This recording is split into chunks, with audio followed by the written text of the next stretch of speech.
اور یہ کہا گیا کہ بچے تو دنیا میں جتنے بھی آتے ہیں وہ فطرت اسلام پر آتے ہیں. کل مولود یولد علی الفطرہ، ہر پیدا ہونے والا فطرت اسلام پر ہی پیدا ہوتا ہے. فَأَبَوَاهُ يُحَوِّدَانِهِ وَيُنَصِّرَانِهِ أَوْ يُمَجِّسَانِهِ، اس کے ماں باپ پھر اس کو یہودی عیسائی یا نصرانی بنا دیں. تو بچپن سے ماں کی جو گود ہے وہاں سے تربیت اچھی ہو، پھر گھر کا ماحول اچھا ہو، پھر جہاں وہ پڑھنے جائے وہاں اس کی تربیت اچھی ہو، تو پھر وہ نوجوانی کی عمر میں ایک اچھا نوجوان نظر آئے گا. اور اگر ہم یہ سوچیں کہ ہم ایک نوجوان کی تربیت کریں گے بچپن کی تربیت کو صرف نظر کرتے ہوئے، تو آپ بھی جانتے ہیں میں بھی جانتا ہوں بڑی مشکل بات ہے. وہ تو پھر ہاتھ سے نکل چکا ہوگا. بچے تو اب جس دور میں ہم رہتے ہیں، میرا خیال ہے 8-9 سال کا بچہ ایسا ہو جاتا ہے کہ والدین مطلب سارا ڈرنا شروع ہو جاتے ہیں کہ یہ کہیں بھی کچھ بھی کہہ سکتا ہے.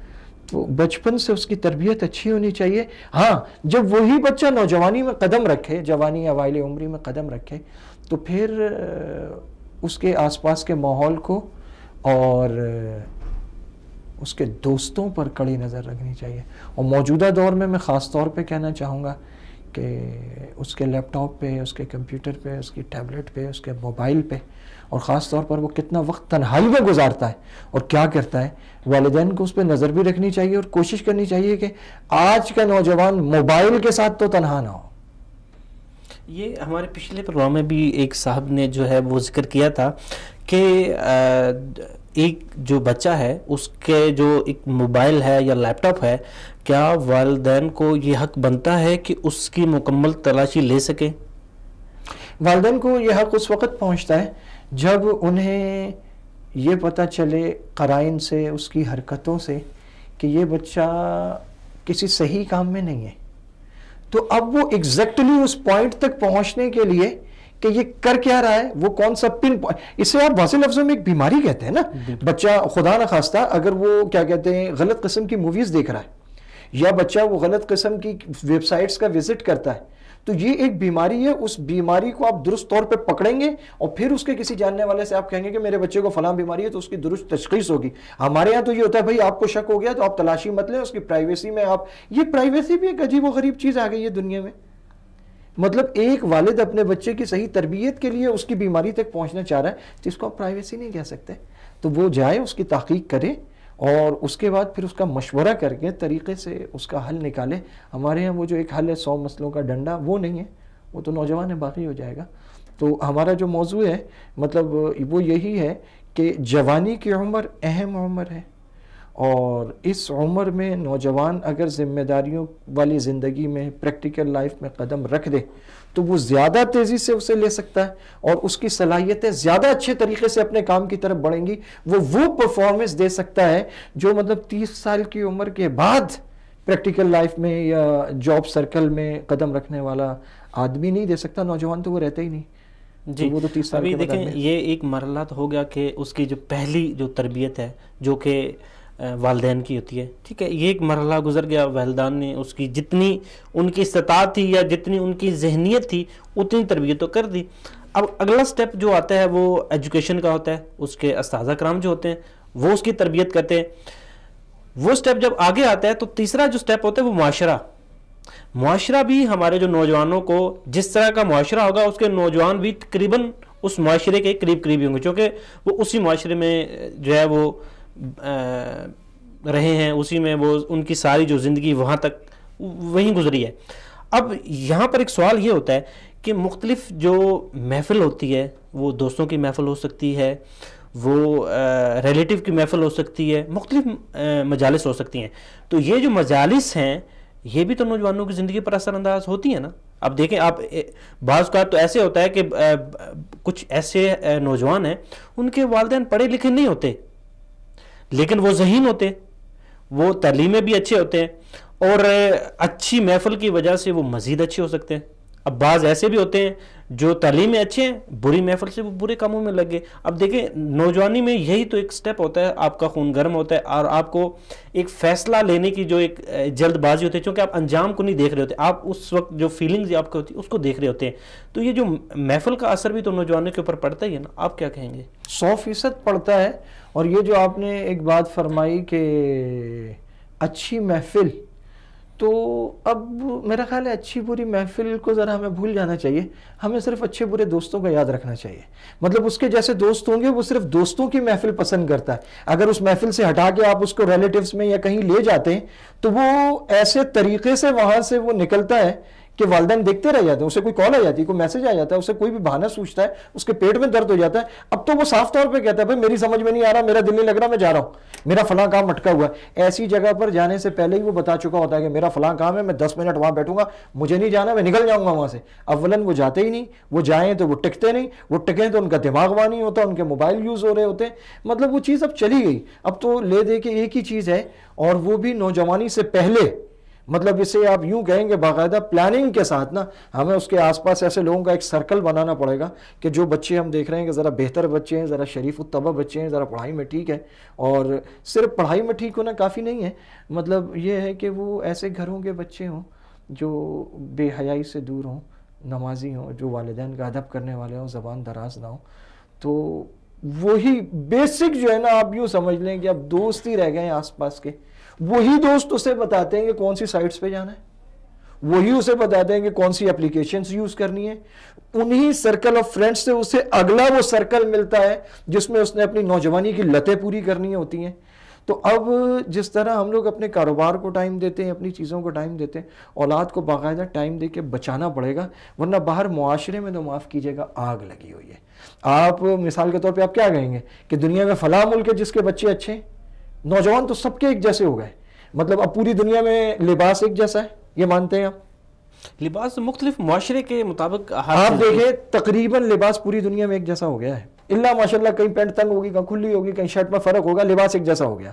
کھانے ایک جیسے ہو گئے، سارے کولڈ ڈرنکس پی رہے ہیں، سارے چپس کھا رہے ہیں، سارے برگر کھا رہے ہیں، سارے بروسٹ کھا رہے ہیں، سب کو چاکلیٹس چاہیے. کھانے ایک جیسے ہو گئے، لباس ایک جیسے ہو گئے. پوری دنیا میں جو موویز ہالی ووڈ سے نکلتی ہیں، پوری دنیا میں سفر کرتی ہیں، ہیروز ایک جیسے ہو گئے، ہیئر سٹائلز ایک جیسے ہو گئے. مطلب اس وقت دنیا بہت قریب آ گئی ہے. حرکتیں، کرتوت، مصروفیات، بگاڑ تقریباً پوری دنیا میں ایک جیسا ہو گیا. وہ جس کو یہ گلوبل ولیج کہتے ہیں نا، اس گلوبل ولیج میں اچھائیاں ایک جیسی ہوئیں یا نہیں مجھے نہیں پتا، لیکن برائیاں ایک جیسی بہرحال ہو گئی ہیں. تو اس میں تو معاشرے میں بڑے حساب کتاب سے اپنی اولاد کو بچا کے رکھنا پڑے گا، حفاظت کرنی پڑے گی. کمبھ کے میلے کے اندر ہمارا بچہ ہے جس کو انگلی پکڑ کے نا بچا کے رکھنا پڑے گا، ورنہ کہیں نہ کہیں نکل جائے گا وہ ہاتھ سے. یہ دیکھیں یہ چیزیں تو ہوگی. آپ جو ایک محفل ہوتی ہے وہی آپ کو اچھا یا برا جو رستہ ہوتا ہے وہ دکھاتی ہے. اب یہ تو مرحلہ ہوگا نوجوان کے جب ایک تعلیم حاصل کرتا ہے، تعلیم حاصل کرنے کے بعد وہ ڈگری لیتا ہے. اب ڈگری لینے کے بعد ہمارے ہاں جو سب سے بڑا مسائل ہے وہ جابس کا مسائل ہیں. اب نوجوانوں کے پاس جابس نہیں ہیں. اب یہاں پر پہلے تو میں یہ سوال کرنا چاہوں گا، موسٹلی والدین کا ایک نظریہ ہے کہ بچے کو اس لیے تعلیم دلواتے ہیں کہ اس کو نوکری ملے. ٹھیک ہے، کیا ہمیں یہ بھی سوچنا چاہیے کہ ہم بچے کو صرف اس لیے تعلیم دلوا رہے ہیں کہ وہ جو ہے وہ ذہانت کے ساتھ ساتھ قابل بنے، اور قابل کے ساتھ ساتھ اس کا ایک اسلام کا جو ایک پہلو ہے اخلاق، اسلام کا ایک اچھا پہلو ہے آپس میں جو یہ رشتوں کو جوڑنا، آپس میں یہ بیسیکلی دیکھیں اخلاق جو سب سے اس میں ساری چیزیں یہ کور ہو رہی ہیں. تعلیم کا مین مقصد جو ہے نا وہ اخلاق ہونا چاہیے، لیکن ہمارے ہاں جو مقصد ہے وہ ہے کہ جی اس کا روزگار اس کو ملے گا، روزگار کی بنیاد پر اس کو تعلیم دیتے ہیں. آپ کیا کہیں گے؟ آپ نے جو بات کہی افضال بھائی وہ بڑی المناک حقیقت ہے. ہمارے ہاں تعلیم کے نام پہ وہی چیزیں ہیں کہ اسے ڈگری مل جائے، اسے اچھی نوکری مل جائے. تو جہاں قوم نوکری کے لیے تعلیم حاصل کرے گی تو اس قوم میں نوکری پیدا ہوں گے. جہاں کتابیں فٹ پاتھوں پہ بکتی ہیں اور جوتیاں جو ہے وہ اے سی والی دکانوں پہ بکتی ہیں، تو اس کا مطلب ہے پھر اس قوم کو کتابوں کی نہیں جوتوں کی کثر ہے، اس کو جوتے چاہیے. تو ہمارے یہاں واقعی والدین تعلیم نہیں دیکھتے.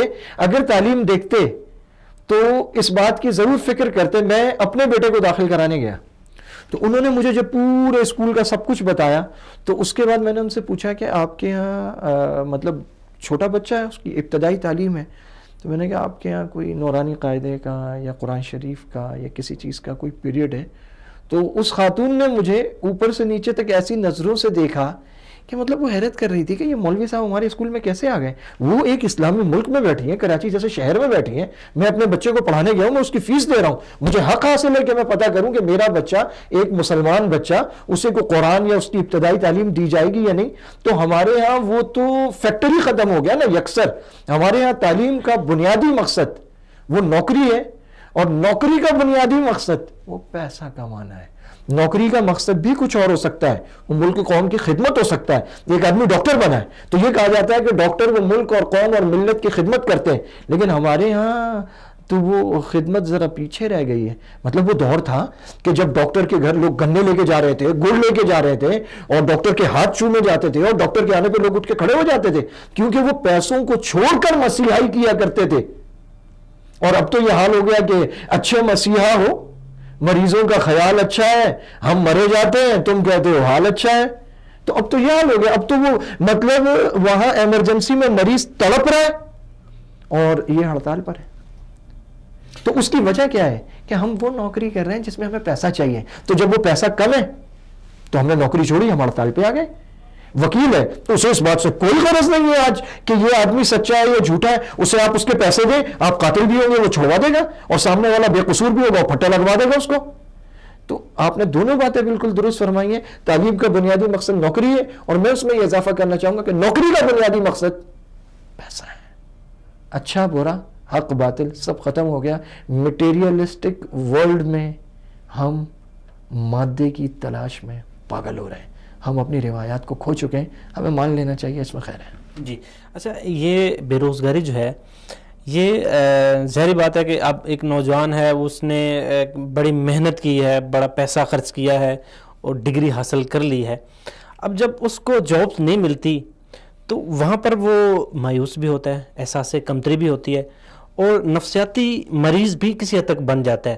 تو یہ جو نفسیاتی مریض کا بننا, آپ کیا سمجھتے ہیں کہ یہ اس وقت آپ کا جو ایک سٹینڈ ہے, آپ کا جو ایک فیصلہ ہے کہ وہ آپ کو نفسیاتی مریض بننے سے روک سکتا ہے کہ نہیں روک سکتا, یا اس نفسیات سے کیسے نکلا جا سکتا ہے, کیا کہیں گے؟ افضل بھائی, اس میں سب سے پہلی بات تو یہ آپ نے کہا کہ اس نے بڑی محنت کی ہے. کون کرتا ہے یہ محنت؟ یہ محنت کون کرتا ہے پڑھنے میں؟ محنت تو اصل میرا خیال ہے کہ روزانہ کی بنیاد پہ ہوتی ہے, جب آپ پابندی سے کلاسز لے رہے ہوتے ہیں, جب آپ روزانہ کے نوٹس بنا رہے ہیں, جب آپ روزانہ کا سبق یاد کر رہے ہیں اور آپ حاضری پوری کر رہے ہیں. تو پہلے تو یہ لے لیں, ہمارے ہاں جو محنت ہے وہ امتحانوں کے دنوں میں زیادہ رٹو توتے ہیں, ایک بات. دوسری بات یہ, آپ کہتے ہیں اس نے بہت سارا پیسہ خرچ کیا, تو میرا خیال ہے کہ 90 سے 95% پیسہ ہمارے معاشرے میں, بطور خاص میں پاکستان, انڈیا, بنگلہ دیش کی بات کروں گا, کہ یہاں پر نوجوان کوئی پیسہ ویسا نہیں خرچ کر رہا ہوتا, والدین کر رہے ہوتے ہیں. جی, ہم اس بات کو جاری رکھتے ہیں. ابھی ہمارے ساتھ لائن پہ عبید اللہ قاضی صاحب ہیں, ابھی ان سے بات کرتے ہیں. السلام علیکم.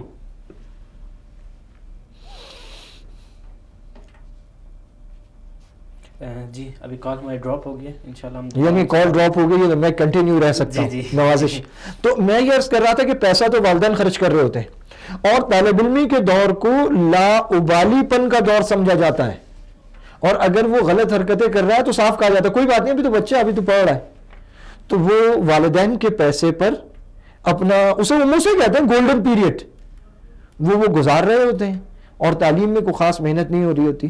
اور یہ بھی ہمارے مد نظر رہے نا افضال بھائی, ہمارے یہاں جس کے پاس پیسہ ہے اس کو زیادہ اعلیٰ تعلیم حاصل کرنے کا حق حاصل ہے, وہ زیادہ اچھے اداروں میں جا سکتا ہے, وہاں واقعی زیادہ قابل اساتذہ ہے. اس لیے کہ یہ فیسز بھاری لے رہے ہیں, تو انہوں نے بھاری مشاہرے پر اساتذہ رکھے ہیں, وہ زیادہ پڑھے لکھے, زیادہ تجربے کار ہیں, وہ زیادہ اچھی تعلیم دیتے ہیں, ان کے ہاں منتظمین اچھے ہیں, وہ ان کے ٹائم کو اچھے طریقے سے مرتب اور منظم کرتے ہیں, اور ان کے ہاں دیکھیں تعلیم ایک میتھڈ ہے, تو آپ اس کو بہتر طریقے پر تیاری کر کے ذہنوں میں انڈیل سکتے ہیں, اس میں کوئی شک نہیں ہے. میں نے حضرت یہاں پر میں آپ کی بات کاٹنا چاہوں گا. ابھی آپ نے بات کی کہ جن کے پاس پیسے اچھے ہیں وہ اچھی تعلیم حاصل کرتے ہیں.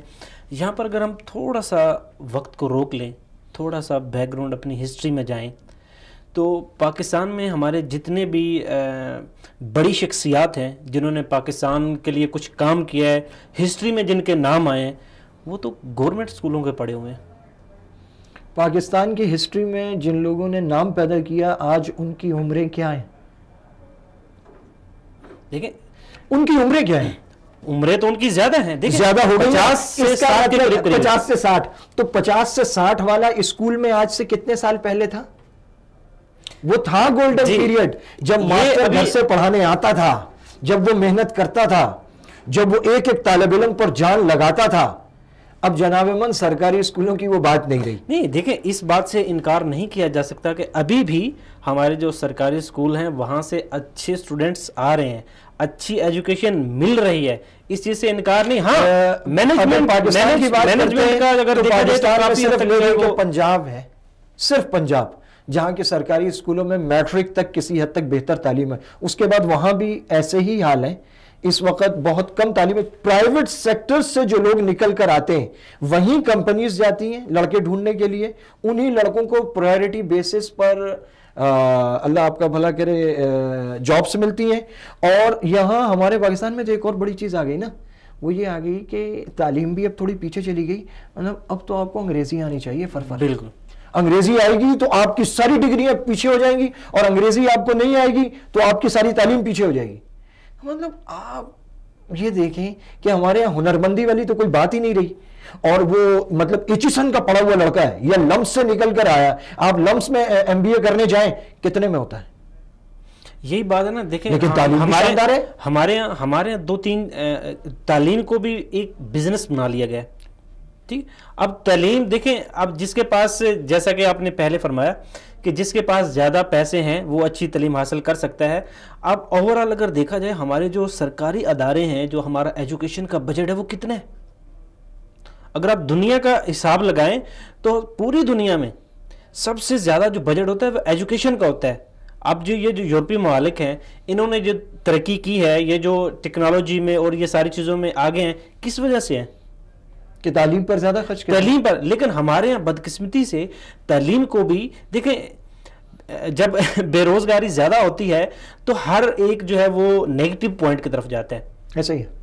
اب تعلیمی اداروں کی اگر آپ بات کریں تو پاکستان میں اس وقت جتنے بھی پرائیویٹ ادارے ہیں اس میں شاد و نادر ایسے ہیں جہاں پر اسلامک ایجوکیشن دی جاتی ہے، ادروائز سارا جو ہمارا جو ایک نصاب ہے وہ نصاب وہ پاکستان کے نصاب ہے ہی نہیں، نصاب سارا جو ہے وہ برٹش ہے۔ افضال بھائی، اسلامی تعلیم کو ایک منٹ کے لیے ایک سائڈ پر بھی رکھ دیں، جس مقصد کے لیے یہ ادارے بنے ہیں، اور وہ صاف کہتے ہیں کہ ہمارا مقصد ہے کہ ہم ایسے لوگ پیدا کریں جن کو نوکریاں ملیں، ان کے پڑھے ہوئوں کو تو نوکریاں بھی نہیں مل رہی۔ ہمارے نوجوانوں کی بدقسمتی یہ ہے کہ وہ وقت صرف کرتے ہیں، والدین کا بہت سارا پیسہ برباد ہوتا ہے، اور پھر انہیں ایک ڈگری ملتی ہے تو سب سے پہلی بات تو یہ کہ ہلکے تعلیمی اداروں کی جن میں فیسیں اچھی نہیں ہیں ان کی تو تعلیمی ڈگری کوئی نہیں مانتا، کیونکہ وہ غریب تعلیمی اداروں میں پڑھ کے آیا تو اس کے پاس تو کوئی اچھی سفارش بھی نہیں ہوتی، کوئی سورس بھی نہیں ہوتی۔ اور جو بڑے مہنگے مہنگے تعلیمی اداروں میں پڑھ کر آتے ہیں ان کے پاس کچھ سورس ہوتی ہے، تو وہ اگر سرکاری نوکری لے بھی لیتے ہیں تو سرکاری نوکری تو صرف تنخواہ کے لیے لیتے ہیں، وہ کام تھوڑی کرتے ہیں وہاں۔ اگر ایک ڈاکٹر سرکاری ہاسپٹل میں ہے تو وہ کتنے گھنٹے نوکری کر رہا ہوتا ہے، اور جتنے گھنٹے وہ جا رہا ہوتا ہے وہاں کے سارے چیک اپس کے بعد کرتا کیا ہے، وہاں سے وہ مریض جو ہے وہ اپنے پرائیویٹ کلینک میں بلا رہا ہوتا ہے وہ، اور اسپیشلی ان کو انویٹیشن دے رہا ہوتا ہے کہ یہاں پر دیکھیں آپ کو یہ فیسلٹیز نہیں ملیں گی، یہ بازو میں ہی میرا کلینک ہے، آپ وہاں جا دیں۔ تو اور اگر اس کا اپنا نہ ہو تو وہ کسی کا دے رہا ہوتا ہے جہاں سے اس کو۔ دیکھیں ہمارے معاشرے میں جو ایک کرپشن ہے، یہ کرپشن اتنی زیادہ ہو گئی ہے کہ آپ ایک سڑک کے اوپر جو چھوٹا بزنس کر رہے ہیں وہاں سے لے کے بڑے سرکاری اداروں پر جہاں بھی دیکھیں تقریباً 90% آپ کو کرپشن نظر آئے گی۔ ایسے اگر آپ کو ایک ایپلیکیشن دینی ہے کہ آپ کے گھر کا پانی نہیں آ رہا، آپ ایپلیکیشن دیں گے، اس کے لیے بھی آپ کو پیسے دینے پڑیں گے کہ میرا نمبر پہلے آ جائے۔ وہ اردو میں کہتے ہیں نا پتا پانی ہو جانا، تو پانی کی اپلیکیشن میں بھی پتا پانی ہو جاتا ہے، اور کرپشن وہ پنجابی میں کہتے ہیں نا گٹے گوڈیاں جو اتر گئی ہے تو وہاں تک پہنچی ہوئی ہے، مطلب جسے ہم کہتے ہیں نا گراس یا روٹ لیول جو ہے ہمارا وہاں تک چلی گئی ہے کرپشن۔ تو ہم میں سے وہ کون ہے جو کرپٹ نہیں ہے؟ ہر وہ آدمی جو اپنی ذمہ داری کو پورے طریقے سے ادا نہیں کرتا وہ کرپٹ ہے، اور ہم میں سے ہر آدمی کرپٹ ہے۔ ہمارے یہاں وہ ماں کرپٹ ہے جو موبائل پہ لگی رہتی ہے، رسالوں میں لگی رہتی ہے، ٹی وی پہ لگی رہتی ہے، گانوں پہ لگی رہتی ہے، بچوں کو پورا ٹائم نہیں دیتی۔ ہمارے یہاں وہ باپ کرپٹ ہے جو دن میں آفس میں بھی موبائل پہ لگا رہتا ہے، گھر آ کے بھی موبائل پہ لگا رہتا ہے۔ ایک تیسری چوتھی جماعت کے بچے نے وہ لکھا اس نے کہا کاش میں اسمارٹ فون ہوتا، کہ میرے والدین مجھ سے زیادہ توجہ تو اسمارٹ فون کو دیتے ہیں. تو ہم اپنی اولاد کو پورا ٹائم نہیں دے رہے، ہم اپنے کام کو کہاں سے پورا ٹائم دیں گے؟ جس رب نے ہمیں پیدا کیا ہم اس کو ٹائم نہیں دے رہے، ہم نماز نہیں پڑھتے. تو کرپشن میں تو کوئی شک نہیں ہے. لیکن افضل بھائی یہ بتائیں، اس سب کے باوجود جس مقصد کے لیے ہم نے تعلیمی ادارے بنائے اور ہم اپنے نوجوانوں کو تیار کر رہے ہیں، تو جب نوجوان پریکٹیکل لائف میں قدم رکھتا ہے تو وہ تو اس کا بھی صحیح معنوں میں اہل نہیں ہوتا. جی بالکل، اسے مقام ہی نہیں آتا. بات کو جاری رکھتے ہیں. ابھی ہمیں جوائن کیا ہے عبید اللہ قاضی صاحب نے. السلام علیکم.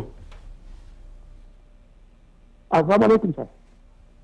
جی عبید اللہ صاحب، ہم آپ کو اپنے پروگرام میں خوش آمدید کہتے ہیں. جیسا کہ ہمارا ٹاپک چل رہا ہے نوجوانوں کے مسائل کے اوپر، اسپیشلی آج ہم بات کر رہے ہیں بے روزگاری کے اوپر. تو یہ جو بے روزگاری ہے یہ ہمارے نوجوانوں کے اوپر جو آج کل جس طرح مسلط ہوئی ہے، تو آپ کیا سمجھتے ہیں کہ یہ جو ہمارے اعلیٰ تعلیم یافتہ نوجوان ہیں اور ان میں یہ جو بے روزگاری ہے، تو اس کی بنیادی وجہ کیا ہے؟ سر پہلے تو آپ کا شکریہ کہ آپ نے مجھے یہ موقع دیا اپنے پروگرام میں. اس کی کافی ساری وجوہات ہو سکتے ہیں، اور ہر معاشرے کی اور ہر وقت کی اپنی کچھ ڈیمانڈ ہوتی ہے اور کچھ مسائل بھی ہوتے ہیں. اس میں کوئی شک نہیں ہے کہ ہمارے معاشرے میں تعلیم یافتہ طبقہ ماشاءاللہ کافی پڑھا لکھا طبقہ موجود ہے، اور اسپیشلی نوجوانوں کا. لیکن تعلیم کے ساتھ ساتھ جو معاشی شعبے میں ترقی کرنی تھی، میرے نظر میں سب سے بڑی وجہ اس کی ہے کہ ہماری معیشت میں وہ ترقی نہیں تھی جتنی ترقی ہونی چاہیے تھی. ظاہر ہے اگر کوئی بچہ تعلیم حاصل کرتا ہے اور وہ ہنر سیکھتا ہے، ڈگری لیتا ہے، تو آگے اس میں جانا ہوتا ہے مارکیٹ میں. اگر مارکیٹ میں اس کے لیے کوئی جگہ نہ ہو، مارکیٹ اتنی ترقی نہ کی ہو کہ ان لوگوں کو کپا سکے، تو ظاہر ہے بے روزگاری میں بڑھنا ہوتا ہے. جی آپ کو میری آواز آ رہی ہے؟ جی جی جی، آپ اپنی بات جاری رکھیں. اچھا، تو میری دانش میں اس کی کافی ساری وجوہات ہیں، لیکن جو سب سے بڑی وجہ ہے کہ تعلیم کے ساتھ ساتھ جو معیشت میں ترقی کرنی تھی، وہ ہماری معیشت کا وہ پہیہ نہیں گھوما ہے ابھی تک. اگر وہ معیشت کا پہیہ گھومتا ہے تو پھر انشاءاللہ کوئی نہیں ہے کہ ہمارے نوجوان تعلیم یافتہ جو ہیں وہ سارے اس میں کب جائیں گے.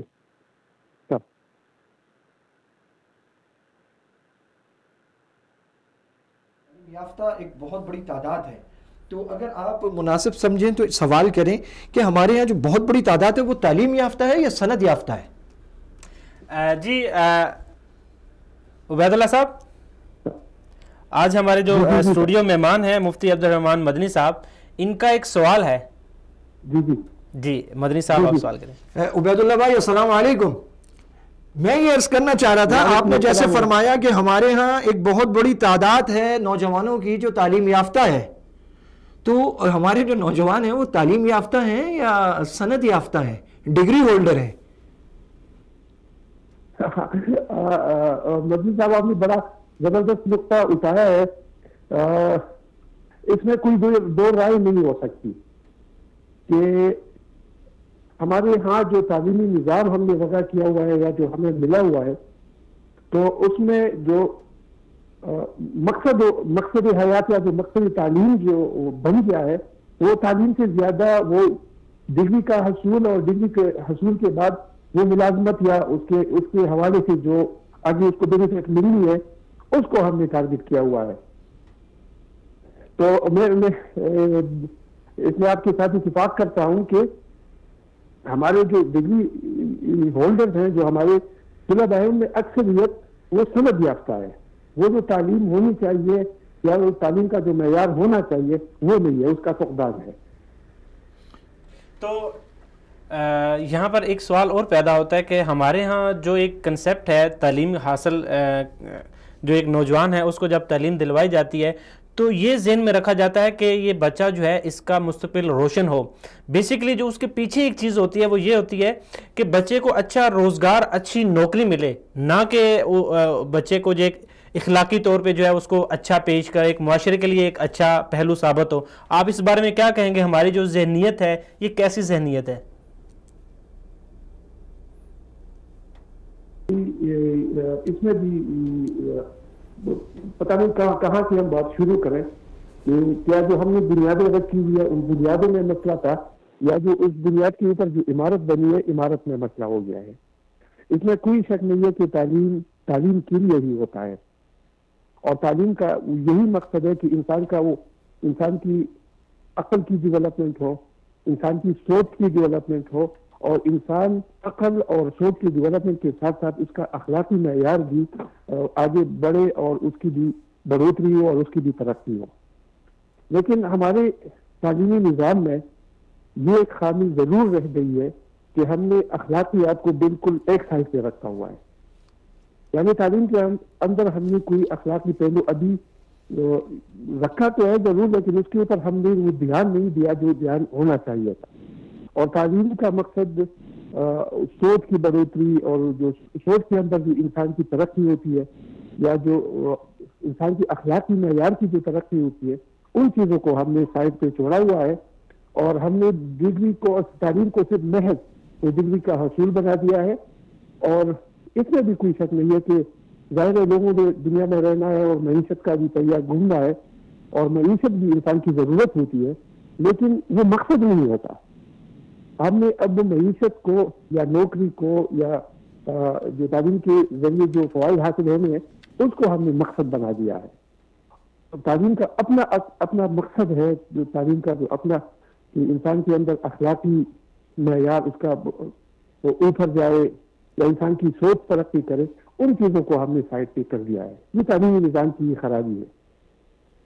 جی اس میں ایک چیز اور آتی ہے کہ اب نوجوانوں کو جب روزگار فراہم نہیں ہوتے تو وہ نفسیاتی طور پہ مریض بنتے جا رہے ہیں. کیا یہ بات درست ہے؟ بالکل سر، بالکل سر، یہ بالکل بات آپ کی درست ہے. میں 100% اس کے ساتھ اتفاق کرتا ہوں کہ جو نفسیاتی مسائل ہیں وہ غیر تعلیم یافتہ لوگوں کے مقابلے میں تعلیم یافتہ لوگوں کے اندر زیادہ ہے. اور شاید اس کی ایک وجہ یہ بھی ہے کہ لوگ کسی بھی طریقے سے ڈگری تو حاصل کر لیتے ہیں، تعلیم کو حاصل کر لیتے ہیں، لیکن آگے پھر ان کو مارکیٹ میں یا جب وہ لوگ پریکٹیکل لائف میں داخل ہوتے ہیں تو ان کو وہ مواقع نہیں ملتے جو ان کو ملنے چاہیے. تو ظاہر ہے اس چیز کا نفسیاتی اثر ہونا ہے. اور اس میں میری اپنی جو میری رائے ہے، جو جتنا میں نے دیکھا ہے، جتنی میں نے تھوڑی بہت ریسرچ کی ہے اس میں، تو میں نے بھی تعلیم یافتہ لوگوں کو نفسیاتی طور پر بہت زیادہ ڈپریس پایا ہے، اس وجہ سے کہ ان کو کوئی نوکری نہیں ملتی.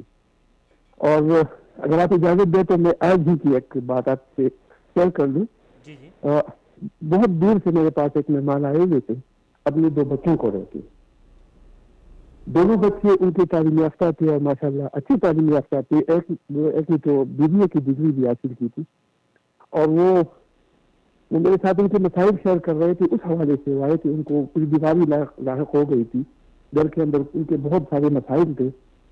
تو جتنا میں نے ریڈ کیا، جو میری بات ان سے ہوئی، تو اس کی بنیادی وجہ یہی تھی کہ وہ بچے تقریباً 3-4 سال سے وہ ڈگری ہولڈر تعلیم یافتہ تھے، لیکن ان کو نوکری نہیں مل رہی تھی. والد صاحب ان کے ریٹائر تھے، سرکاری محکمے سے وہ ریٹائر ہو گئے تھے. تو ان کے سارے مسائل کی وجہ یہی تھی کہ وہ لوگ بے روزگار تھے، اور ان کے پاس کوئی روزگار کا کوئی وسیلہ نہیں تھا، یا روزگار ان کے پاس نہیں تھا. تو میری اپنی یہ ہے دانش میں، اور جتنا میں نے پڑھا ہے اور ریسرچ کی ہے، بہت سارے مسائل نفسیاتی طور پر تعلیم یافتہ لوگوں کے ساتھ زیادہ ہوتے ہیں. جی عبید اللہ صاحب، آپ کا بہت بہت شکریہ کہ آپ نے اپنا قیمتی وقت نکالا اور ہمارے پروگرام میں شرکت کی. ناظرین، یہاں پر وقت ہو گیا ایک بریک کا. ملتے ہیں ایک شارٹ بریک کے بعد.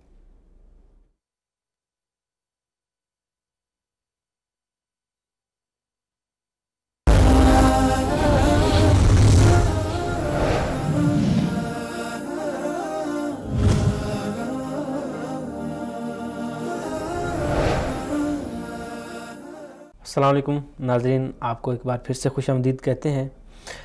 جیسا کہ بریک سے جانے سے پہلے ہم بات کر رہے تھے عبید اللہ قاضی صاحب سے، تو آپ کیا کہیں گے؟ بسم اللہ الرحمن الرحیم. افضال بھائی، جب ایک نوجوان کو روزگار نہیں ملتا تو مطلب آپ کیا کہیں گے؟ وہ تو ایک چلتا پھرتا بیمار ہے. اب والدین اسے صاف کہہ رہے ہوتے ہیں کہ ہم نے تجھ پہ اتنا پیسہ لگایا، اس کا کیا اوور کم ہے، جاؤ کچھ کرو.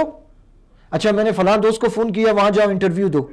اب وہ انٹرویو دیتا ہے اور وہ دیکھتا ہے کہ یار جو کچھ میں نے پڑھا یہ اس کے حساب سے میرے مطابق نہیں ہے، یا مطلب وہ سرے سے اس کی فیلڈ ہی نہیں ہوتی. ہمارا ایک دوست ہے، وہ بینک مینیجر ہے، تو کافی عرصہ پہلے مطلب اس سے جب وہ جاب ہوئی، اس کی ملاقات ہوئی، اس کے والد بینک مینیجر تھے، تو انہوں نے اس کی تعلیم ماشاءاللہ اچھی خاصی تھی، تو لگوا دیا اس کو، اور وہ پہنچتے پہنچتے ہو گیا وہ بینک مینیجر. تو اس کا کسی نے تعارف کرایا کہ یہ جو جی ماشاءاللہ بینک مینیجر ہیں. ویسے بینک مینیجر کو ماشاءاللہ کہنا بحیثیت ہے مفتی ہمیں تو ویسے ذرا عجیب سا لگتا ہے کہ آپ سودی کام میں لگے ہوئے ہیں. تو اس سے جب بات ہوئی، اس نے کہا یار آپ کو لگتا ہوگا میں خوش نہیں ہوں. میں نے کہا کیوں؟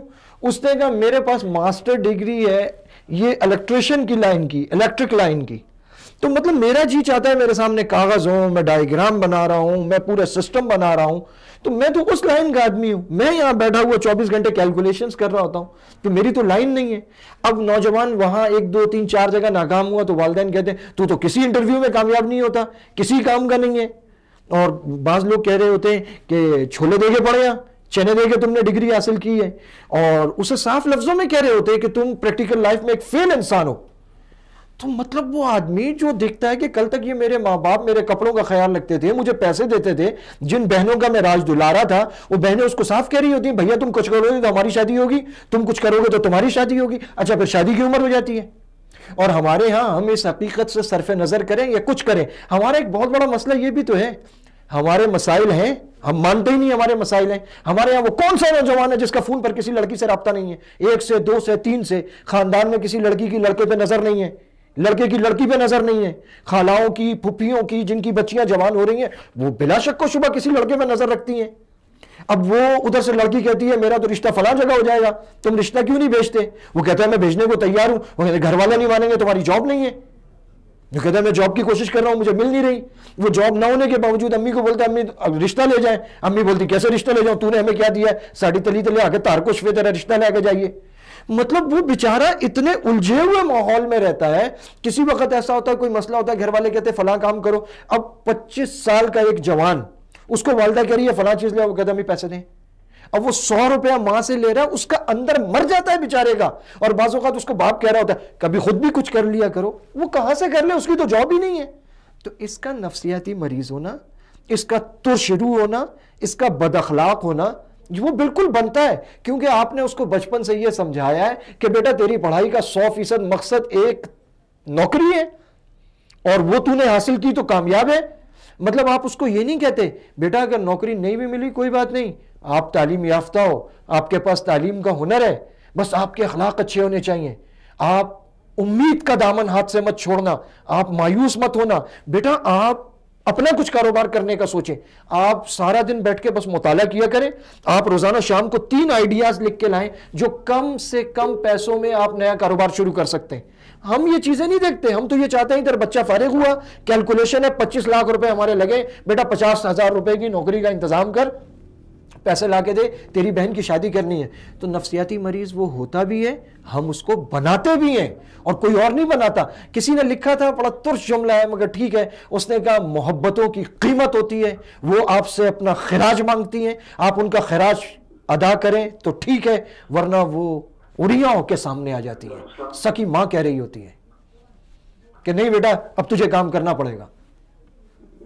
تو میرے بھائی ہم جس معاشرے میں رہ رہے ہیں، ہم نے تعلیم نوکری کے لیے بنائی ہے، نوکری نہیں ہے تو بس وہ بیچارہ نکو بنتا ہے، اور جب نکو بنتا ہے تو بد اخلاق ہو جاتا ہے. جی بالکل. ابھی ہمارے ساتھ لائن پہ راجہ ضیاء الحق صاحب ہیں، صدر یوتھ کلب. اب ان سے بات کرتے ہیں. السلام علیکم.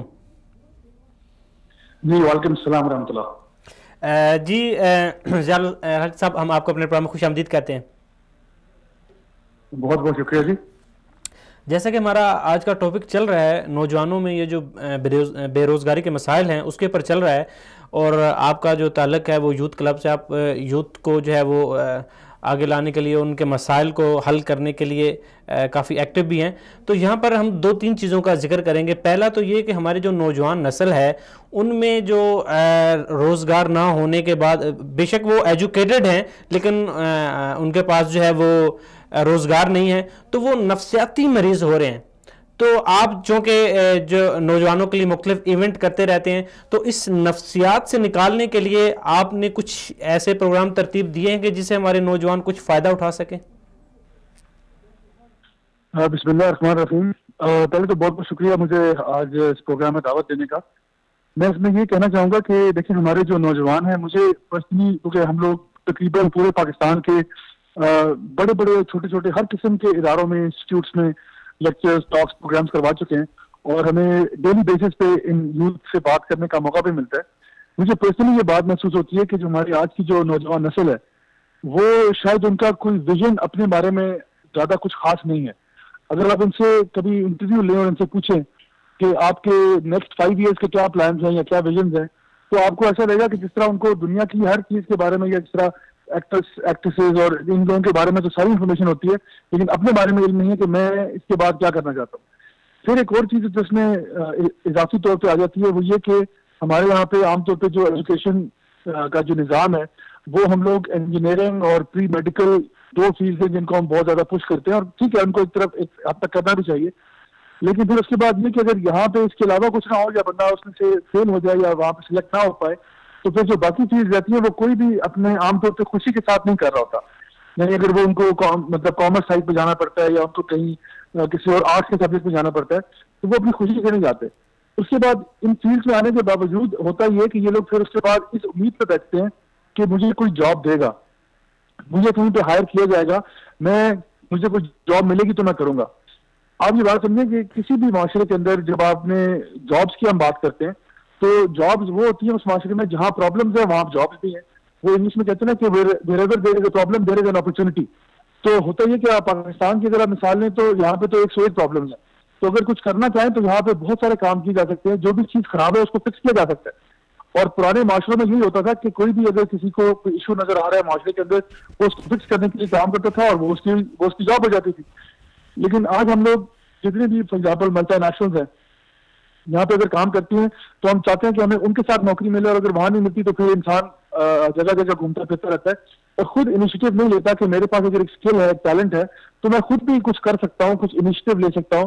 شاید ہو سکتا ہے کہ گھر والوں کی طرف سے کوئی ریسٹرکشنز ہو، کوئی رسک ہو، کیونکہ ہم لوگ وہ جس کو ہم انٹرپرینورشپ بولتے ہیں، یا ایک انسان خود جب اپنے لیے جاب کریٹ کرتا ہے اور خود کچھ کام کرنا چاہتا ہے، تو اس چیز کو عام طور پہ لوگ اچھا نہیں سمجھتے، اس کو سمجھتے ہیں کہ شاید بہت مشکل ہے. لیکن بہرحال یہ ایک ڈیفینیٹ پاتھ ہے جس کی طرف ہمیں یوتھ کو مائل کرنا چاہیے کہ اگر کوئی معاشرے میں جابز اویلیبل نہیں بھی ہیں تو آپ اپنے لیے جابز خود کریٹ کر سکتے ہیں with the right education, with the right understanding انشاءاللہ. جی، یہاں پر 2 سوال ہیں. پہلا سوال تو میں یہ کرنا چاہوں گا کہ یہ بے روزگاری کی بنیادی وجہ کیا ہے؟ بنیادی وجہ میرے مطابق تو یہ کہ یہی جو میں نے آپ سے ابھی ذکر کیا کہ یوتھ خود اپنے لیے بہت سارے کام کر سکتے ہیں اگر ہمارے معاشرے میں جاب نہ بھی ہو. بیکاز ابھی آپ دیکھیں کہ پوری جاب مارکیٹ کو اگر آپ دیکھ لیں، ایک بچہ جو آئی ٹی ٹیلی کمیونیکیشن میں جانا چاہتا ہے یا کسی بھی میڈیا ڈپارٹمنٹ میں جانا چاہتا ہے، اس کے پاس یا تو رہ گیا ہے میڈیا چینلز ہوں گے جہاں پہ وہ جا کے کام کرے گا، یا اس کے پاس ٹیلی کمیونیکیشن کمپنیز ہیں، ڈفرینٹ موبائل نیٹ ورکس ہیں، وہاں پہ جا کے وہ کام کر لے گا، یا پھر اس کے پاس کوئی اور اکا دکا کوئی آئی ٹی فرمز سامنے نظر میں آتی ہے تو وہاں پہ چلا جائے گا. تو ان کے علاوہ اس کی کہیں نہ سوچ ہے، نہ فکر ہے، نہ کہیں اس کی ذہن جاتا ہے. اس کو یہ ہوتا ہے کہ بس مجھے ان میں سے کسی کمپنی نے ہائر کر لیا تو میرا جو ہے نا وہ قسمت سنور جائے گی اور سب کچھ ہو جائے گا. اب بات یہ کہ کتنے ہی لوگ ایسے ہیں جو کہ ہم لوگ ٹیلی کمیونیکیشن سیکٹر میں بھیج دیں گے، کتنے ہی لوگ ایسے ہیں جن کو ہم میڈیا کی طرف بھیج دیں گے. ضرور ان کا فنکشن ایک ہے اور سوسائٹی میں ایک رول ہے، لیکن آپ دیکھیں کہ یہاں پہ کتنے زیادہ ایسے کام ہیں جو کہ کوئی بھی نہیں کر رہا. آپ صفائی کی ایگزامپل اگر آپ لے لیں، کوئی اگر نوجوان یہ سوچتا ہو، صرف ایک آئیڈیا اس کے ذہن میں جو آئے کہ میں سوچتا ہوں، میں یہ چاہتا ہوں کہ پاکستان میں صفائی ہونی چاہیے، کیا زندگی ہمارا پرابلم ہے؟ جی بالکل پرابلم ہے. وہ ایک کمپنی فارم کرتا ہے اور وہ یہ سوچتا ہے کہ میں کمپنی میں کچھ لوگوں کو ہائر کروں گا جو کہ ہمارے صرف میرے گلی میں، میرے محلے میں، آس پاس کے جو ہمارے جو ہیں سوسائٹیز ہیں، کمیونٹیز ہیں، وہاں پہ وہ صفائی کریں گے اور میں ہر گھر کو کچھ نہ کچھ 100 روپیہ 200 روپیہ چارج کروں گا. تو یہ میرا چھوٹا سا بزنس ماڈل بن گیا. وہ اس کو ایکسپینڈ کرتے کرتے ایک پورے شہر کو کور کرتا ہے، پھر 2 شہروں کو کور کرتا ہے. تو سوچنے کو وہ چھوٹا سا کام اس نے لیا، لیکن وہ پروجیکٹ اس کا پورے پاکستان میں پھیل سکتا ہے. لیکن یہ سوچ تک لانے کے لیے ہمیں یوتھ کو ٹرین کرنا ہے، کیونکہ یہاں تک ہمارا جو ابھی تک جتنا بھی تعلیمی نظام ہے، آئی تھنک سارا جو ایشو ہے وہ وہاں سے شروع ہوتا ہے کہ ہم بچوں کو شروع سے یہ ٹریننگ دیتے ہیں کہ آپ نے کہیں جا کے کسی کے ساتھ نوکری کرنی ہے، کہیں پہ جا کے آپ نے کام کرنا ہے، کہیں پہ آپ نے روزگار تلاش کرنا ہے. یہ انیشیٹو یا یہ انسینٹو دینا کہ آپ خود بھی کچھ کر سکتے ہیں. اگر آپ کو کوئی آئیڈیا آتا ہے، آج کل تو ایسی ایسی ایگزامپلز ہیں یعنی اگر آپ باہر کے ملکوں میں بھی دیکھیں اور کچھ یہاں پہ بھی ایسی ہیں جن لوگوں نے خود سے اپنے پاؤں پہ کھڑے ہو کے خود سے کچھ آئیڈیا دیکھا, اس پہ کام کیا, ان کا اس کے بارے میں پیشن تھا, الحمدللہ انہوں نے اس کو آگے لے کے گئے اور بہت ترقی اور یعنی کامیابی حاصل کی. جی یہاں پر ایک سوال یہ ہے کہ دیکھیں اگر ایک نوجوان ہے, اس کے پاس اچھا آئیڈیا ہے, وہ کچھ کرنا چاہتا ہے, لیکن ظاہری بات ہے کہ اس کے لیے بھی تو کچھ رقم چاہیے. اب اس کے پاس رقم نہیں ہے اس پروجیکٹ کو کمپلیٹ کرنے کے لیے, اس کو منظر عام پہ لانے کے لیے, تو وہاں پر بھی تو وہ مشکل میں پھنس گیا, وہاں پر کیا کرے گا وہ؟ اچھا, اس کیس میں آپ کو یہ بتاتا ہوں کہ دیکھیں یہاں پہ آج کل تو ٹیکنالوجی کا دور ہے, میڈیا کا دور ہے, بہت سارے کام ایسے ہوتے ہیں جن کے لیے آپ کی انویسٹمنٹ جو ہے وہ تقریباً 0 لیول پہ ہوتی ہے. بہت سے ایسے آئیڈیاز ہیں. جب ایک بندہ, ہم لوگ مارکیٹنگ میں پڑھتے ہیں SWOT انالیسس, جس کو ہم کہتے ہیں strength, weakness, opportunities and threats.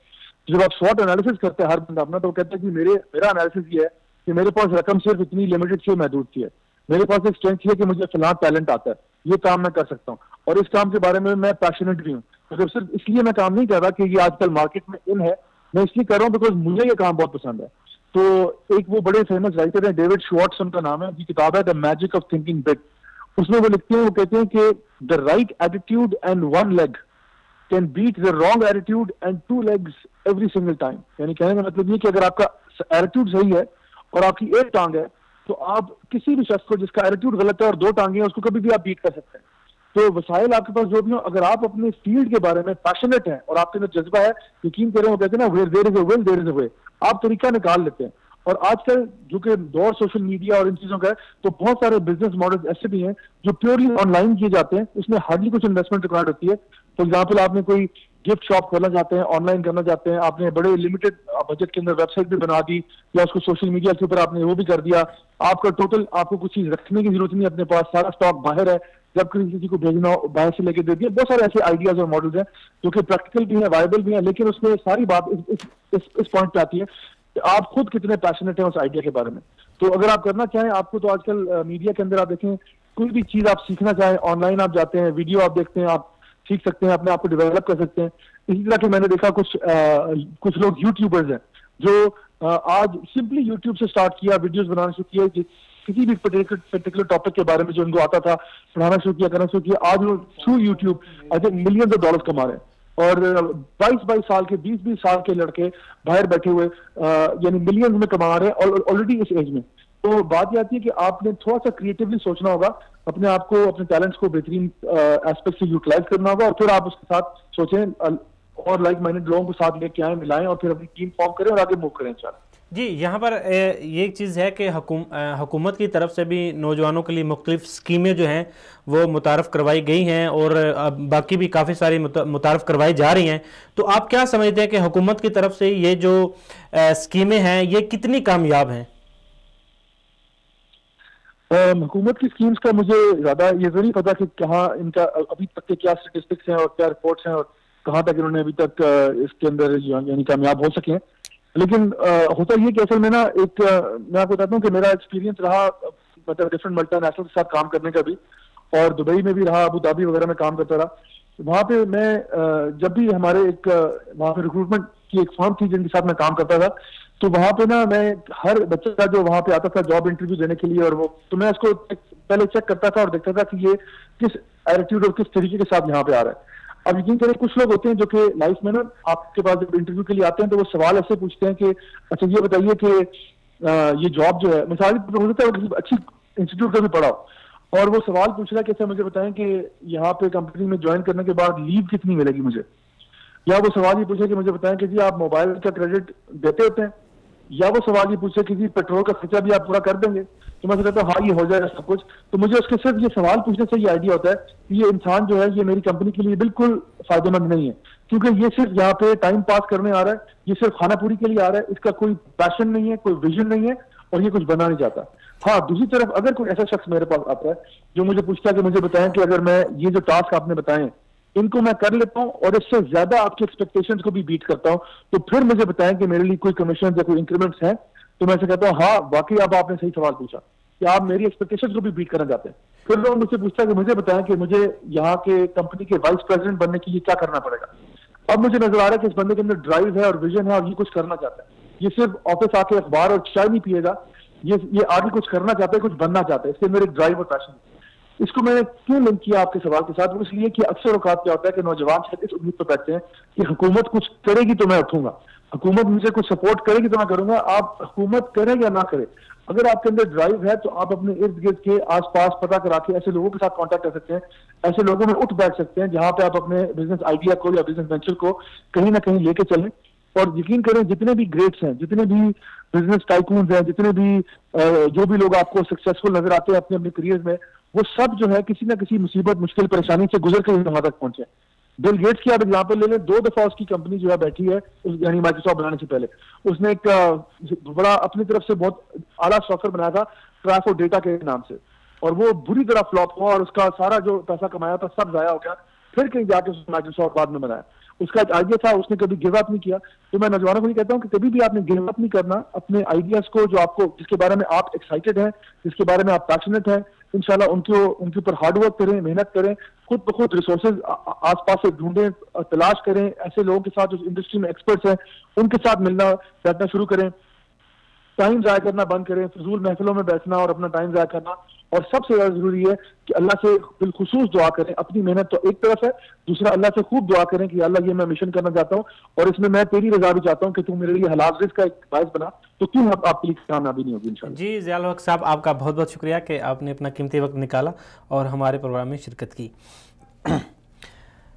جی مولانا صاحب, جہاں پر ضیاء الحق نے کافی ساری چیزوں کی طرف ہمارا اشارہ کیا ہے, تو پہلی بات تو یہ ہے کہ آپ اپنی وہ نفسیات والی بات کو جاری رکھیں. پھر ہم اس بات کے اوپر آئیں گے کہ نوجوانوں کا جو انٹرویوز کی طرف جانا اور انٹرویو میں مختلف چیزوں کا پوچھا جانا کہ یہ ہمیں یہ چیزیں ملیں گی نہیں ملیں گی, اس کے اوپر بھی ہم بات کریں گے. اور اس کے اوپر جو مین ایک چیز بات کریں گے وہ یہ کریں گے کہ انٹرویوز میں سب سے زیادہ ایک چیز کو ہائی لائٹ کیا جاتا ہے کہ آپ کا اس کام میں تجربہ کتنا ہے, ایکسپیرینس پوچھا جاتا ہے. اس کے اوپر بھی بات کریں گے. آپ پہلے اپنی بات جاری کریں گے کہ یہ جو نفسیاتی جو ایک دباؤ ہوتا ہے اس کی وجہ سے ہمارے اوپر جو اسپیشلی ہمارے نوجوان ہیں ان کے اوپر ایک غلبہ طاری آ جاتا ہے. وہ گھر والوں سے جو اخلاق سے باہر ہو کر جو ہے وہ بات کرتے ہیں, اور وہاں پر اگر دیکھا جائے تو والدین بھی کسی حد تک جو ہے ظاہری بات ہے, ایک تو وہ پہلے نوجوان ہے, اس کے پاس جاب نہیں ہے, وہ ذہنی دباؤ ہے اس کے اوپر, اور وہ تھوڑا سا نفسیاتی مسائل میں بھی گھرا ہوا ہے, اور اوپر سے گھر والے بھی اس کے ساتھ جو تعاون نہیں کرتے. اور ایک چیز جو زیادہ دیکھنے میں آئی ہے وہ یہ آئی ہے کہ دیکھیں جی ہم نے آپ کو پڑھایا لکھایا, اب ہمارا کام ختم ہو گیا, اب کیا ہم آپ کو کاروبار بھی خود بنا کے دیں؟ ٹھیک ہے, ایک بوجھ سمجھا جاتا ہے. آپ اس بارے میں کیا کہیں گے؟ یہ اندازاً کتنے سوالات ہوئے جو اب آپ نے کیے ہیں, تو کافی سارے ہوئے. افضال بھائی بہت شکریہ آپ کا. پہلی بات جو نفسیات سے متعلق ہے تو اس پہ ایک پریشر ہوتا ہے, اس پہ ایک پریشر ہوتا ہے, اور اس پریشر میں جاب حاصل کرنا تو بہت دور کی بات ہے, وہ ایک اچھا بیٹا اور ایک اچھا بھائی بھی نہیں رہ پاتا. اچھا پھر یہ ہے کہ ہمارے ہاں ایک اچھا بیٹا کون ہوتا ہے؟ مطلب وہ با اخلاق ہو, نمازی ہو, نرم خو ہو, وہ ہوتا ہے اچھا بیٹا؟ یا اچھا بیٹا وہ ہوتا ہے جو بہت ساری چیزیں لاتا ہے گھر پہ, جو والدہ کو پیسہ کیسا بھی ہو حرام حلال عمرے پہ لے جاتا ہے, جو شال لے کے آتا ہے, جو گھر آتا ہے تو گاڑی میں بہن کو آئس کریم کھلانے لے جاتا ہے, جو بہن کو شاپنگ کرا کے لاتا ہے, جو اچھا موبائل لے کے دیتا ہے, جو بہن کو ٹیبلٹ یا لیپ ٹاپ بھیجتا ہے. تو یہ نمازی ہو کر با اخلاق ہو کے خدمت کرنے والا یہ گھر کے سارے کیل ٹھوک رہا ہے, لائنیں درست کر رہا ہے, بند گٹر کھول رہا ہے, سارے مشکل کام جو کوئی نہیں کر رہا یہ کرتا ہے, سبزی لا کے دیتا ہے. آپ اچھے تب بنیں گے جب آپ پیسے لا کے دیں گے. تو یہ معیار تو ہم نے متعین کیا نا, وہ بیچارہ اس معیار پہ پورا نہیں اتر پا رہا, اس کی نوکری نہیں ہے تو وہ برا بیٹا ہو گیا. اور وہ والا وہ کتنا ہی برا کیوں نہ ہو, وہ ماں باپ سے ترش لہجے میں بولنے والا کیوں نہ ہو, وہ پریکٹیکلی اس گھر میں آ کے 3 دن نہیں رہ سکتا بغیر لڑائی کے, لیکن وہ چونکہ سب کچھ بھیج رہا ہے تو وہ اچھا بیٹا ہے. اچھے اور برے کا معیار ہم نے غلط طے کیا تو اس کو نفسیاتی مریض ہم بناتے ہیں. تو یہ نفسیاتی مریض پھر اچھا انسان نہیں رہ پاتا. تو ان پریشر والے حالات میں یہ نوکری کہاں سے ڈھونڈے گا؟ ایک بات ہوگی. دوسری بات, جیسے ابھی ہمارے یوتھ کلب کے صدر نے اپنی گفتگو میں ایک بڑا خوبصورت آئیڈیا دیا. انہوں نے کہا جی آپ محلے والا صفائی چاہتے ہیں, تو آپ ان سے کہیں گے کہ بھائی ہر گھر اس صفائی کے لیے کتنا پے کر سکتا ہے. میں ہوں مثال کے طور پہ, میرے گھر میں ہوا اس سمت سے چلتی ہے کہ اس کے گیٹ کے سامنے ہر وقت کچرا رہتا ہے. اگر کوئی مجھ سے یہ کہے کہ جناب آپ ماہانہ 200 روپے مجھے دے دیں, روزانہ صبح آپ کے گھر کے سامنے سے ایک دفعہ کچرا صاف ہو جائے گا, میں تیار ہوں. میں اسے 200 نہیں, میں 500 ماہانہ دینے کو تیار ہوں. اب اگر وہ پوری گلی سے لیتا ہے اور 1-2 آدمی ہائر کرتا ہے, یہ بڑا بہترین آئیڈیا ہے, اس میں چونی بھی نہیں لگتی.